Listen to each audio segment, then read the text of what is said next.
रिटायार्ड मानसि आं BPF नङा आं UPPL बो नङा आं BJP नङा कंग्रेस नङा आंजों लोगोसे बिदिनो हाजार दंबायो खुलुमबाय आं मुसे बिनोद कुमार ब्रह्म अल बड' सिनियर सिटिजेन फरामनि सासे लोगो नेहाथारि आं दिनै निम'आव दंफैयो आरो बे निम'आव दिनै हाग्रामानि मोनसे प्रग्राम दं 41 मानास एसेम्बलि सेगमेन्टनि मोनसे जायगा बियो आं दिनै नुबाय गोबां मानसि फैदों जेसे बुरजा मानसि फैदों बे फिल्डआव हाबजोबनो हानाय आसा गैया दा मानसिफोरा हाग्रामाखौ नेदों दसे उनाव हाग्रामा सफैगोन जों खायसे बाथ्राखौ खोनासंगोन दा दिनै आं नुबाय जिखिनि बिसायख'थि जानो थांबाय दङ बे बिसायख'थियाव जोंहा बे मानासाव थानेस्वर बसुमतारी देरहागोना रोखा आरो बेजों लोगोसे जेसेबांखिनि बड'लेण्डआव 11 जन केन्डिडेट होदों हाग्रामानिफ्राय बे गासैबो देरहानायनि एखेबारे खाथां रिजाल्ट जों मोननो हानाय बायदि जादों बाखि मोनब्रै जितु NDA बिथांमोना फैखागोन गतिके नेक्स्ट सरकाराव जोंनिया BPFनि हान्जाया थांफानानै BTC आव दंखायो जोंहा हाग्रामाया आरो लोगोसेनो आसामाव बिथांमोना माखासे जायगा लानानै जोंनि BTC खौ दानायाव गोग्गोम बिफाव होनो हागोन होननानै आंहा मोनसे फोथायनाय दङ दा आङो बे इलेक्सननि बोथोराव खायसे बाथ्राखौ आं बुंनो लुबैदों बे जाबाय मा जोंनि अपोजिसन हान्जा प्रमद बर' दैदेननाय जितु UPPL बिथांमोना मोनसे बाथ्रा फोसावदों रायजोनि गेजेराव जाय बाथ्राया एखेबारे नंखायथार बे जाबाय मा 125 एमेन्डमेन्ट बेयो बावैनो जागोन एक्चुअली 125 एमेन्डमेन्टआ 2019 नि मोनसे बे पेन्डिं बिल राज्यसभायाव थाफैखानाय लकसभानिफ्राय फैनानै बे राज्यसभायाव दंफैखायो दाना बिथांमोना बेखौ लानानै मावदों दाना मोनसे बाथ्रा रायजोनो खोन्थानो नागिरदों आङो what is the 125 amendment of Indian constitution Bharat संबिजितनि 125 एमेन्डमेन्टआ मा बे जाबाय भारतआव मोनसे भारतखौ सालायनो संबिजित दं आरो बे संबिजितखौ सम सम फोसाबनाय जायो आरो बिदिनो थांनाय 2019 आव 2019 आव बे मोनसे एमेन्डमेन्ट फैदोंमोन एमेन्डमेन्ट बिल नाथाय बे जाफुङाखै आरो बे एमेन्डमेन्टआव गुबै थानाय बाथ्रा जाबाय मा भारतनि सा सानजा ओनसोलाव 6 शिड्युलनि सिङाव गासै 10 खान काउन्सिल दं आरो बे 10 खान काउन्सिलनो मर अट'नमि बांसिन गोहो आरो रांखान्थि थफ्लाखौ बारायनायनि खोथा बेवहाय हाबना दं आरो बेजों लोगोसे मोनसे गोनांथार बाथ्रा हाबना दं बे जाबाय मा दा आथिखालाव जों नुनो मोनदों सासे MCLA ओजोंहायबो MLA जायो MLA आनो ओजोंबो डिपुटि चिफ जायो बे सिस्टेमा बे एमेन्डमेन्ट फैबा बेबो गैया जागोन बेबायदि खोथा हाबना दं आनिफ्राय लोगोसेनो जोंनाव BTD आव पन्सायती राज गैया दा बे पन्सायती राजनि बदलै जों VCDC लाथ'दों नाथाय बे पन्सायती राजनि खोथायाबो बेवहाय हाबना थागोन दा बेखौ UPPL मा होनदों मा जे बे एमेन्डमेन्टआ जायोबा बड'लेण्डनि समस्तिया 60टा जागोन 60टा समस्तिया BPFनि आगोलनि प्रप'जखा 60टाखौ मान लादों गोबां मानसिया मिथिया बे जाबाय मा मोनसे स्टेटहुड जानांगौबा मिनिमाम एसेम्बलि सेगमेन्टआ जानांगौ 60 आरो मेक्सिमामा जाबाय 500 दा बेखौ नोजोर होना जोंहा मोनसे थांखि लाखानाय जादोंमोन आरो बेल' नङा खायसे स्टेटआव खिन्थु बिनिफ्राय एसे खमबो जानाय जों नुनो मोनदों दा जायखिजाया 60टा समस्ति जायोबा बिथांमोना मा होनदों हाग्रामानि सरकारा बायगोन आरो बायनायनि उनावनो बिथांमोना होनदों मा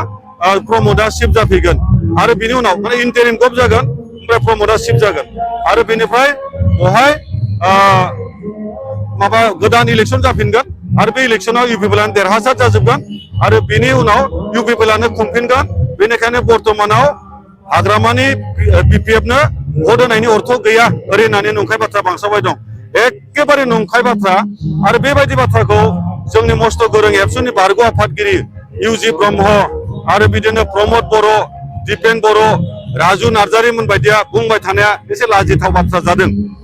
आरो बिनिफ्राय मोनसे बाथ्रा बुंदों बिथांमोना जे 60टा समस्तिया जायोब्ला प्रमदा चिफ जाफिनगोन फारसेथिं दाखालि फेरेंगा मा होनदों फेरेंगा होनदों मा जुलाइ दानावनो बिथांमोना रन्जन दैमारिखौ जेलनिफ्राय बहनना लाबोगोन आरो बिथांमोना बुंदों मा रन्जन दैमारिखौ चिफ पार्टि फैसिगोन दाना खोथाया जादों मा सोरबा होनदों इन्टारिम गभर्नमेन्टआव प्रमदखौ फाथिगोन गावसोरनो होनफिनो सोरबा रन्जनखौ फाथिगोन दाना जोंनिफ्राय प्रश्न जादों मा जुदि जुलाइ दानाव दिनैनिफ्राय आफ्टार 3 मान्थ दानथाम उनाव जुदि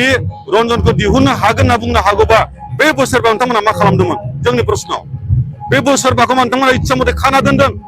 पृथिबियाव ओरैबायदि जारिमिन गैया पृथिबियाव बेबायदि मोनसे आन्दोलननि उनाव मोनसे सुक्ति खालामनायनि उनाव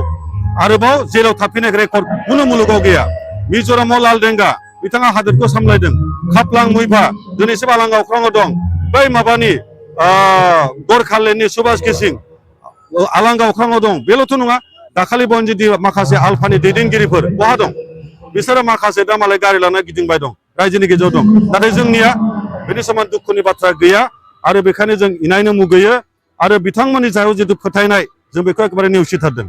जों सानदोंमोन बिथांमोना 2012 जे एग्रिमेन्ट खालामबाय बे एग्रिमेन्टनि गेजेरजों गोदान मोनसे सरकार लाबोगोन गतिके 17 बोसोर उनाव हाग्रामाया जिहेतुके 17 बोसोर खुंखांबाय गोदान सरकारखौ बयबो लुबैदोंमोन नाथाय जों मा मोनखो सानफा एफा जों मोनफा उनाव मोनफा खोमाबाय दङ 17टा मा 16टा पावारखौ हरदोंमोन जाय 40टा पावारनि बिथोराव दंखायो बड'लेण्डआव हाग्रामाया 40टा पावार लादों ट्रेन्सफार पावार आरो बे पावारनि सायाव जोंहा गावनो सासन खुंनायनि अधिकार दंमोन दा बेखौ बिथांनो हरना लादोंमोन आरो बिदिनो माखासे बुस्थु जेरै डिसिनि पावारखौ हरदोंमोन हाग्रामाया डिसिखौ आउटआव दोनबोदोंमोन प्रमद मोना डिसिखौ लाबोदोंमोन आरो मनिटरनि गासै दायथ' बिथांमोन होदोंमोन नाथाय दाखालि हाग्रामाया जेब्लानाखि समाय लाबाय बै दिनखालिनो हिमन्त बिश्व शर्माया जुब जुब अखानायाव थांनानै बुंहैफैबाय जे नोंथांमोननि 16टा पावारखौ आं होफिनबाय हा हुनि दायथ' नोंथांमोननि सोलोंथाइ बिथाङाव मा खालामगोन बे नोंथांमोननि सिद्धान्तआनो जागोन गतिके दिनै हाग्रामानि जिथु राजनितिबिद बे रोखा रोखा नुजादों आरो बेखायनो दिनै बयबो रायजोफोरखौ जों खावलायगोन फैगोन बिसायख'थियाव हाग्रामानि आखाइखौ गोरा खालामनांगौ जोंनि 11 जनखौ देरहाहरनानै इउपिपिएलनि नेताफोरा फैबाय दङ दाखालि जा खाम्फाया फैफिनबाय सासे गोरों मानसि राफोद मानसि आरो बिथांमोनानो बड'लेण्डनि सृष्टिकर्तामोन बिथांमोना दाग्रामोन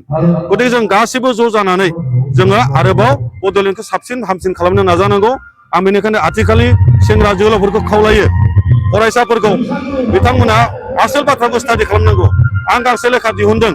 बे लेखा जाबाय ए कम्बाइनेशन अफ 3 बड' एकर्ड बेवहाय आं मोनथामबो एकर्डखौ लाबोदों बिएससि एकर्ड बिटिसि एकर्ड आरो बिटिआर एकर्ड गासैबो फरायसाफोरा फरायनानै बाथ्राखौ बुजिनानै ला ओरैनो आलाय सिलाय आबेगिक भाबै नोंथांमोना खालामनाङा जों जाबाय मा रिटायार्ड मानसि आं बिपिएफ नङा आं इउपिपिएलबो नङा आं बिजेपि नङा कंग्रेस नङा आंजों लोगोसे बिदिनो हाजार दंबायो जोंनि गेजेराव बे एन्टायार आसामनि अल बड' सिनियर सिटिजेन फरामै जों मोनसे आफाद दादों जायफोर रिटायार्ड आबादारि खिन्थु बिथांमोननि बैसोआ 60नि बारबाय बिथांमोनखौ जों लानानै आफाद मोनसे दादों मानो दानो गोनां जाखो दानायनि खारना बेनो जे जोंनि खर'साजों उदयाचल आन्दलन रमान हांखो एबसु जोंहा उपेन ब्रह्म दैदेननायनि एबसुनि जिथु आन्दलन आलादा रायजोनि बिदिनो एनडिपिनि बिएलटिनि जों गासिबो मोनजोबदों आरो गोदो जोंहा मा दंमोन बेखौ बिनि रुजुजखायाव जों दिनै फारि फारि जोबलांनायखौ नुदों बेनिखायनो जों गाबखांदों आरो बेनिखायनो दिनै दुलाराय बर' बैसोगोरा आफाद माने अल बड' सिनियर सिटिजेन फरामा दिनै हाग्रामानि जानानै जों खालामनो थाखाय फोसावदों आरो जों सिद्धान्त लादों गतिके जोंनि खामानियाव जोंनि उन्दै जिथु जाखांफुनाय जोहोलाव जोहोलावजोफोर मदद होनांगौ खावलायबाय खुलुमबाय।